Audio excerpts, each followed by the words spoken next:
Hello, it's John from High Oak Junction. Hope you're safe and well. This is Spring Update Part 1 on High Oak Junction.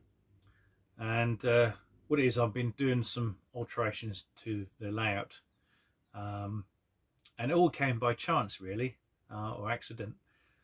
The thing is, I done a video, must have been 2 or 3 months ago, regarding running session for LNER locos. And Malcolm's got a J15 and sits on the bay platform just down the main station with 3 Gracie suburban coaches. And I wanted to do a CNET leave in the bay, come up the main line, crossing over onto the branch, and then go up the incline around here. And the thing is, that was going well, lovely shots at coming out and crossing over. And literally, it got to where this tree is, and we had an issue. I know the little box will come up now, the video. And as you can see in that video, the loco is spinning on the spot with 3 coaches. It just couldn't manage the incline. So I tried it with 2 coaches, and it still had that same problem of the wheels spinning. So you get an idea what the problem was. I thought about, what do I do? Do I just leave it and just run certain trains up there? Because I know there's trains that can make the incline, because I ran my 4MT tank up there problem. And the thing is, you might be saying to yourself, why didn't you test it before you finished doing the scenery to make sure it's all okay? Well, the thing is, I did test it, but obviously not enough, because I tested with a class 24 diesel, I tested with my 4MT tank, I checked it with a Fowler tank. Was like a it's like a 4MT, and then I checked it with my 3F060 tender engine, and all made it. They all made that incline, came up and went round. So I thought to myself, should I just keep it that way, just run certain locos up onto the branch? I thought, well, I could do, but if you want to run something else up there, like a smaller one, like a 3MT or something, you think, oh, I've got things about the coach formation or the engine formation. So I was thinking about it, I've been thinking about it, humming and hawing, and I decided to bite the bullet and do the incline. And I knew it was going to be a messy project. You can just see behind me, I've done all the plastering to where the new embankment is, and to get the levels. Now, I wanted assistance of getting the perfect levels, and that came about of me watching a video on Chadwick Model Railway, who I'm subscribed to, and his name is Charlie Bishop. Great chap, keen modeler, very informative, helpful tips, and a bit of humour chucked in as well. But a few months ago, he'd done a video regarding his Helix, and he's doing an incline to get up onto the main line, and he highlighted one of these tools.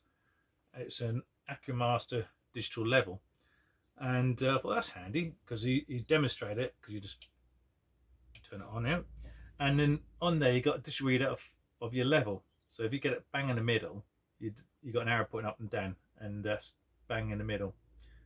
And once you nearly get it there, once you got it, you get an idea of your levels. So I thought, right, so I bought one of these.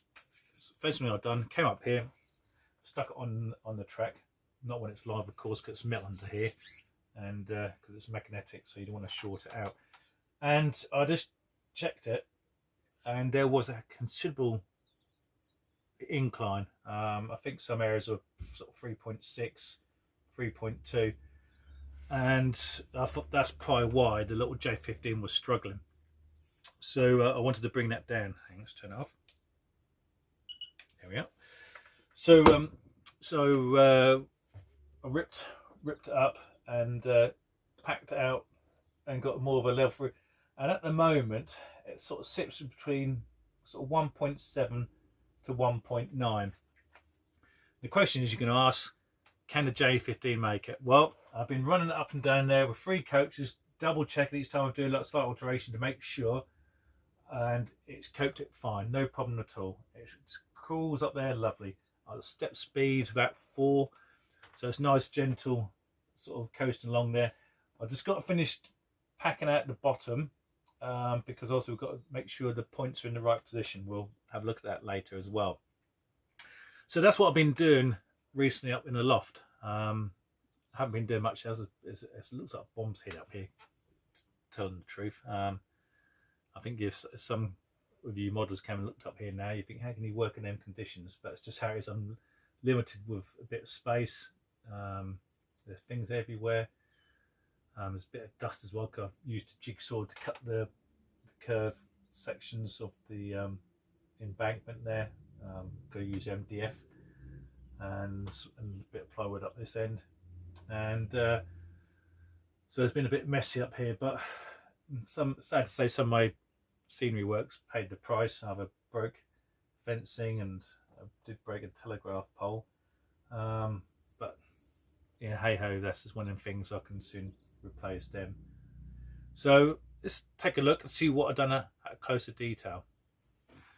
Okay, so here we are. This is what I've redone with that woodland scenic stuff, plaster. So I ran out, so I need to get some more to put another coating on there. And the back end, I do use my normal bonding plaster. You can see up here as well, because that wasn't so deep up that end, so I just used bonding plaster there. I scraped back the static grass to leave the original plaster, and then put the lot stuff on top of that. So that's all ready to go. So that'll probably be painted at the weekend, or during the week next week. And then you see the impact runs right down there. You can see where the track stops, that's been lifted on the main line. That's where it runs down to. So you can see considerably it's come up quite a bit, because the original incline started here. So you can see how much adjustment I've made from this spot here all the way along down there. So it shows how much I have to come up by. So but that's been worth it. Another thing I've done, you can see, is the pond area. Now when I first done that, I was quite chuffed with that, how it turned out. Nice little little scene created. And my wife liked it. She said, oh, that's nice. So the only thing I would say is a bit small. And I said, no, that's all right. But the more and more you thought about it, actually, she might have a point there. It's a bit on the small side. So what I've done, I created a bigger area. So I cut what was on that bit there was the original bank, and I've created a little island bit there. So I'll paint that up and put some grass in, so you have a little bird sitting on there, a swan or something, or duck.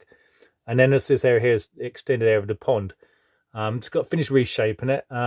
So it's a nice sized pond really. So that'll be ideal, and we'll get that painted up, and that'll be much better having a bigger lake there. So it will carry a bit more work for myself, but I think it's gonna be all worth it in the long run. So that's another thing I've done since I've done the incline. Now, because of the extended run on the branch to get the level, it's caused another problem. Let's have a look. Okay, now this excuse me. Now this is the problem, because originally you can see just there's the retaining wall, and what sat there, as you can remember in the winter update, I just put a signal box in there, and I sat it in there nicely using it. I thought, oh great, it'd go well there, make use of that spare signal box. The thing is now, because of the incline, I have to extend the run. So it's now gone past where the old signal box used to be, and it runs down to here. So but I've still got to work out about these points. You can see where the original points used to be. This was the crossover to get it over to the other side to go up onto the branch line, because the branch line point was literally about here. So you can see, the problem. So I've got to readjust all the points now. I must say, I won't be doing this again. This is what I've done many moons ago.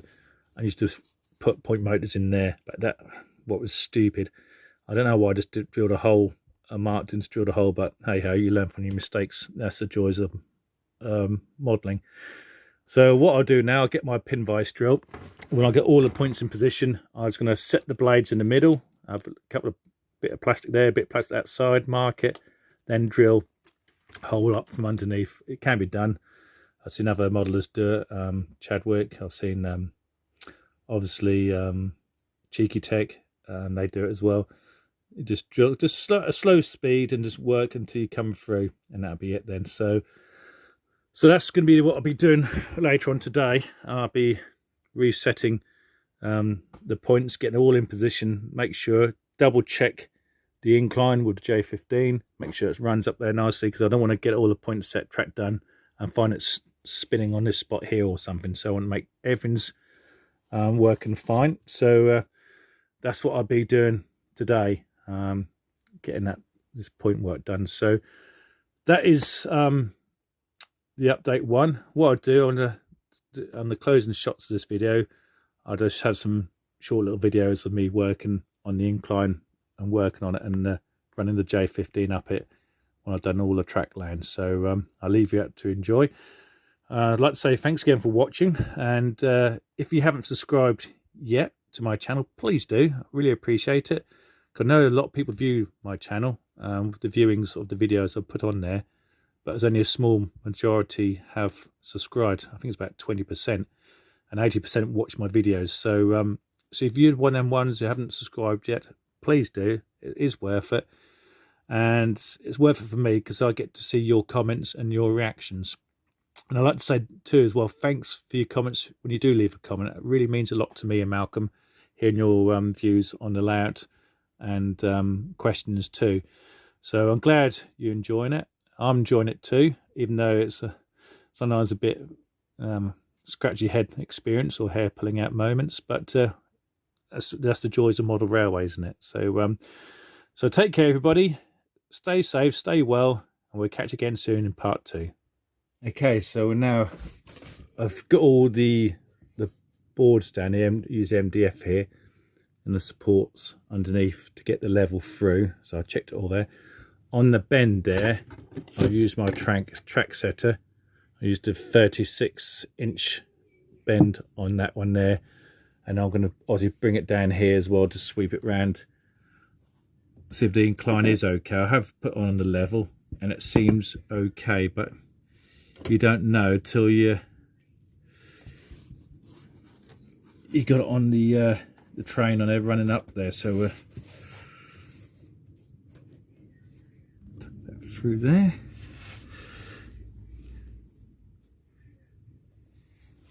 Just a bit straight.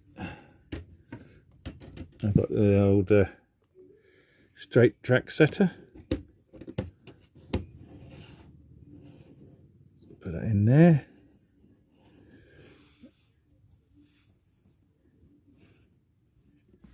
Put a little hole in the board for the pins.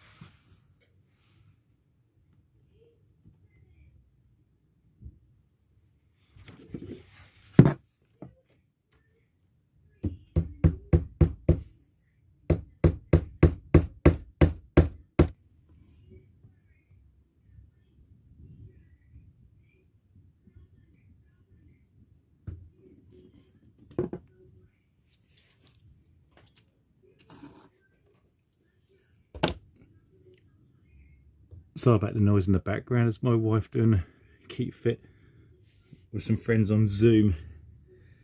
Seeing what everybody's doing at the moment. God, what would we do without Zoom, hey?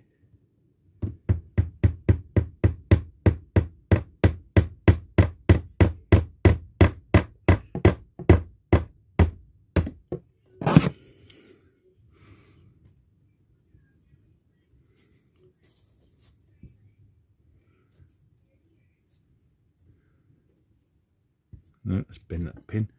Not happy with that. Once again, it's because I should have moved that block further along here, and that stopped the board bouncing. So we'll just move that block.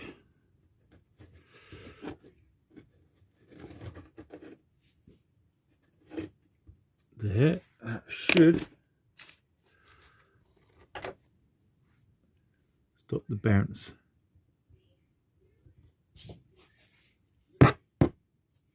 Oops.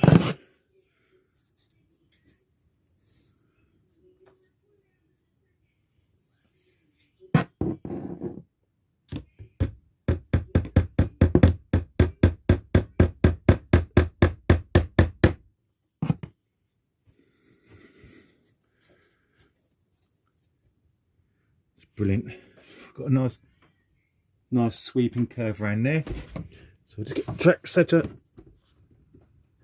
We've got to switch the bend now to come back on itself down here.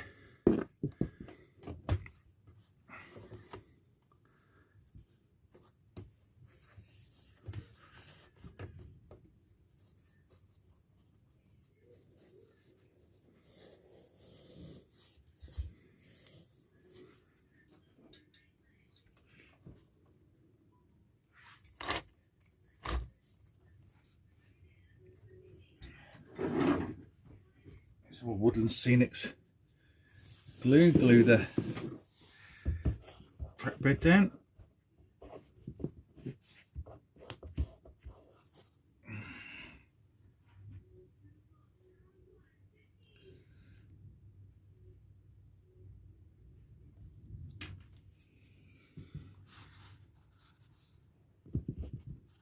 It's a bit awkward to getting his good old roof slopes.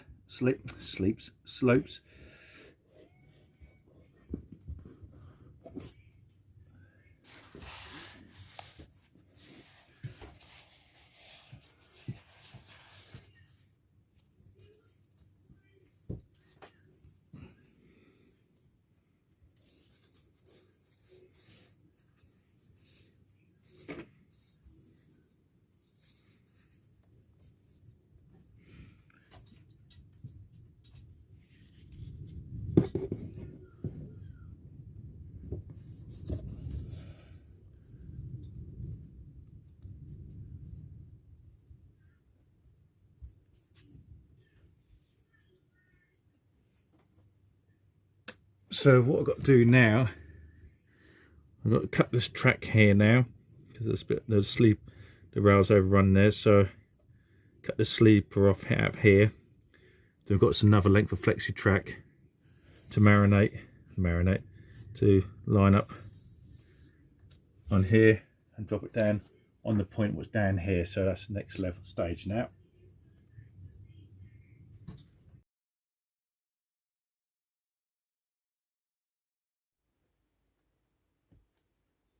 There.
Mark another point motor hole, and also what I've done on some of these points, I've wired some power feed wires so it stops stalling over the points on the crossovers.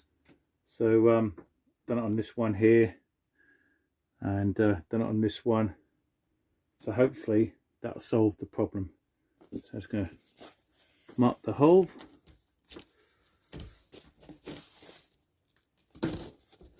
Yep, so I get the drill under.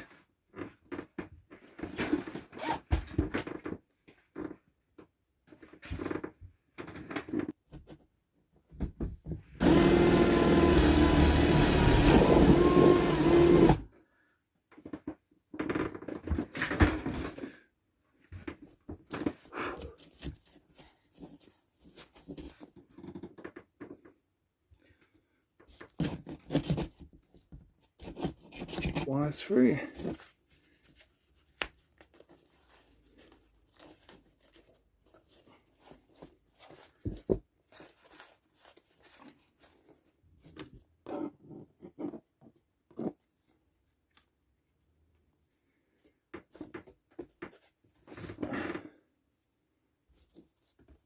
Get this track work. Make sure that's all